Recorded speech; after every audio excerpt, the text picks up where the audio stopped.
আল্লাহ পাক বলেন, ইন্নাল্লাহা আশতারা মিনাল মুমিনিনা আনফুসাহুম ওয়া আমওয়ালাহুম বিআন্না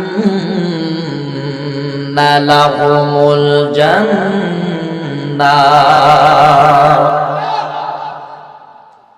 মহান আল্লাহ পাক বলেন, ইন্নাল্লাহা আশতারা, ইন্না মানে অবশ্যই, ইন্না মানে হলো বাধ্যতামূলক, বেশক 100% সিওরিটি, যা this is my final decision.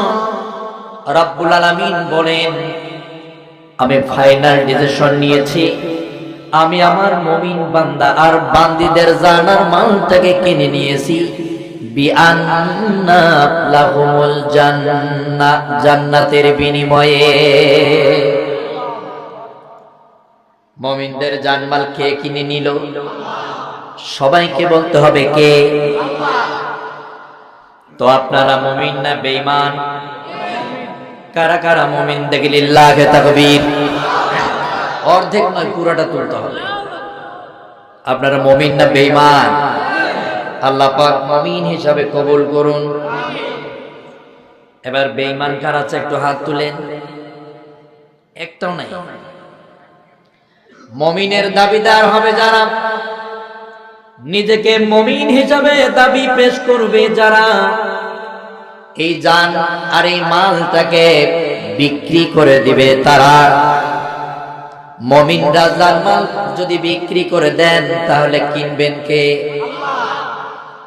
এবার আপনাদের প্রশ্ন করছি, যেনারা জানমাল বিক্রি করে দেন আর যিনি জানমাল কিনে নেন, বলেন তো এই দুই ব্যক্তির কার আইন দ্বারা এই জানমাল চলবে? আরো জোরে বলেন। এই দুনিয়ায় যারা নিজেকে মুমিন হিসাবে দাবি করার পর তার বিধানটাকে মানতে পারল না, প্রতিষ্ঠিত করতে পারল না, কায়েম করার চেষ্টাও করলো না, প্রচেষ্টাও চালালো না, এই ব্যক্তি আসলে ঈমানদার নয়।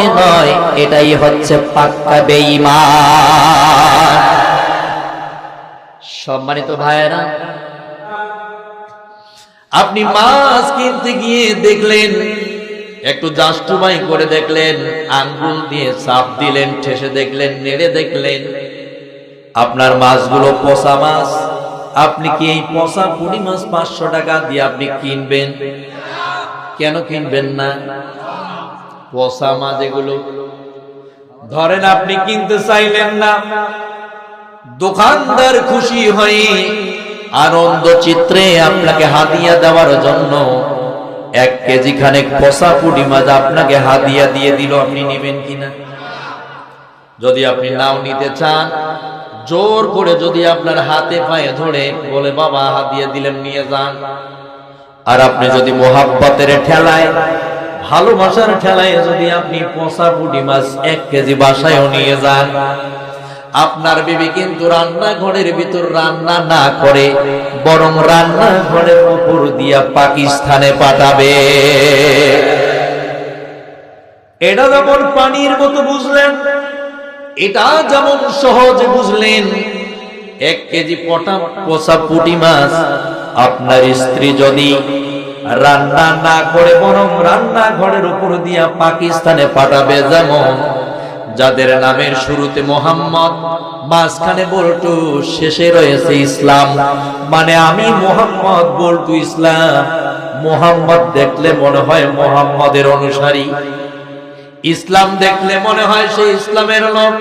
আপনাকে ইমানদার হতে গেলে জানমাল তো বিক্রি করে দেওয়াই লাগছে।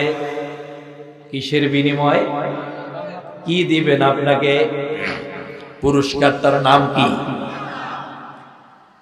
জান্নাতের আশায় যারা জানমাল বিক্রি করে দেয়, তারা কি আর দুনিয়া সম্পর্কে কোনো ভাবতে পারে? দুনিয়ার কোনো লাভ হিংসা তাদের অন্তঃকরণে কি থাকতে পারে? তারা কি দুনিয়ার কোনো ক্ষমতাসীন শক্তিকেও ভয় পেতে পারে? তারা কি দুনিয়ার কোন মানুষকে ভয় করে চলে নাকি কারে ভয় করে? সবাইকে বলা লাগবে কারে। সম্মানিত বন্ধুগণ, যারা শুধু আল্লাহর প্রেমে, আল্লাহকে যারা ভালোবেসে জানমাল বিক্রি করে দিয়েছে, তাদের একটাই কাজ, একটাই দুনিয়ার জমিনে কাম রয়েছে। সেই কাজটাকে আজকে বোঝাতে গেলে প্রায় 3 ঘন্টা লাগবে।